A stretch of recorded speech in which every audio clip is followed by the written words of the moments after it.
Hello everyone, this is Super Comic Girl and I'm back with another video, so welcome. So one of the things that I did not mention in my big plans of like what I was going to do for the new year was to review the show Gotham. And it's not a super old show, it's only a couple of years old, but when I first heard about it, I was like, I'm not really interested in a show like this. And I was like, and then now that I'm really in this, Batman type of, I gotta buy everything Batman and everything. I was like, I'm gonna go ahead and review the show Gotham. All 5 seasons of this show. Which is great because the show's over and I don't got to worry about like, they're going to renew it for another year and all that jazz. So, I am doing my first review of the show Gotham. This is Season 1, Episode number 1, entitled Pilot. So, first of all, what people probably have figured out by now, or probably figured out back then, was that Gotham is essentially the show that basically shows the journey that Jim Gordon goes through. And he goes through it for a very unique way. And I have only seen Gordon's rise in later on becoming commissioner through the movie Batman Year One. So, in the show, first episode, we are introduced to the death of the Waynes. Now, the difference is there is a witness to the death of the Waynes. Not who killed him, which of course we all, not who killed them, but of course we all know who ended up doing it, Joe Chill.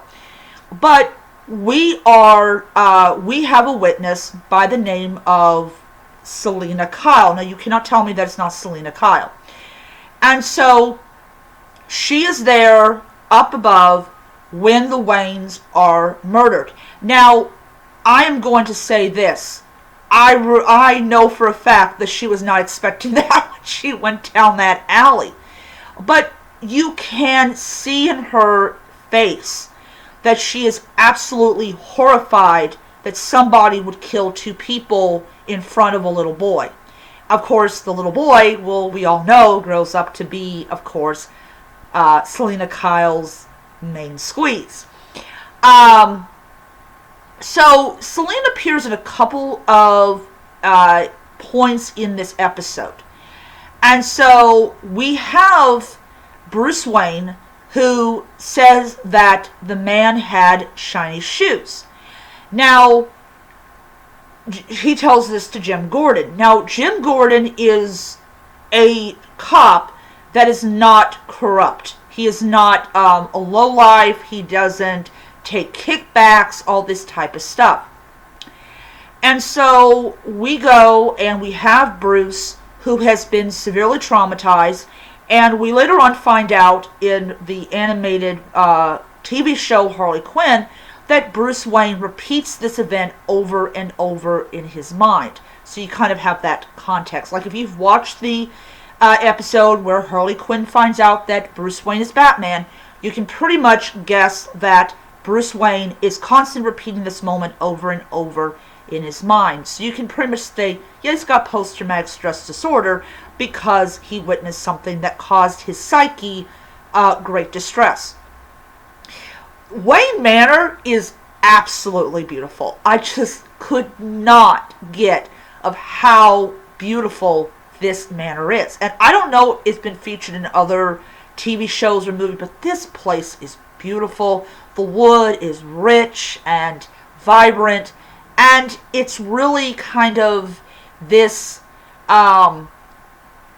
place that's filled with light. It's like there's still life in it. And compared to, of course, what it ends up being later on down the road.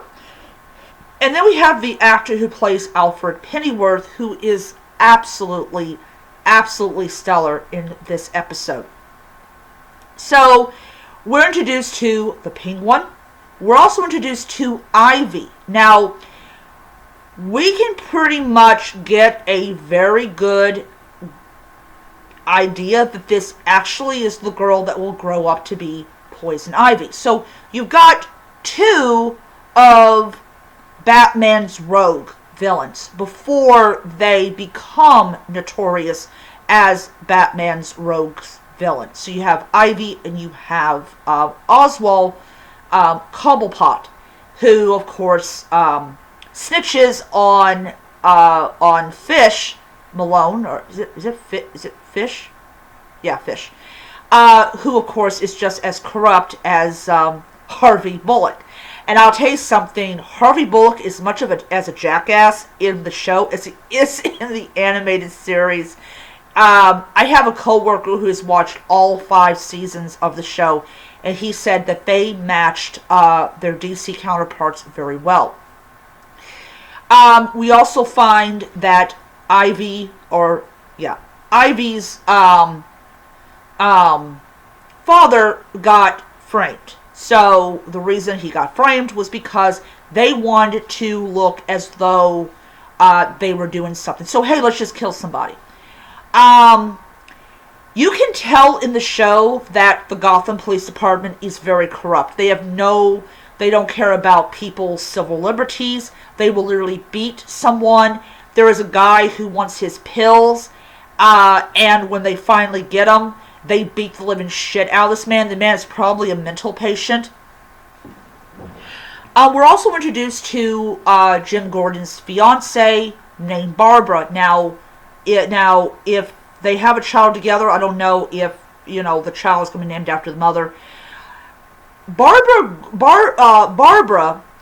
Jim Gordon's fiance, is what we would consider to be bisexual. So, I mean, there's a strong hint that her and that female officer, I can't remember her name, were involved together in a relationship, because she says to her, well, does he know you as much as I do? So there's kind of like this feeling of like, yeah, they were in a relationship. So yeah, is she bisexual in the show? Yes. But it really puts a lot of like dynamic in her as a character, and I really think that is always good to have that dynamic and that kind of like planes and angles and sharp edges and all that stuff with a character.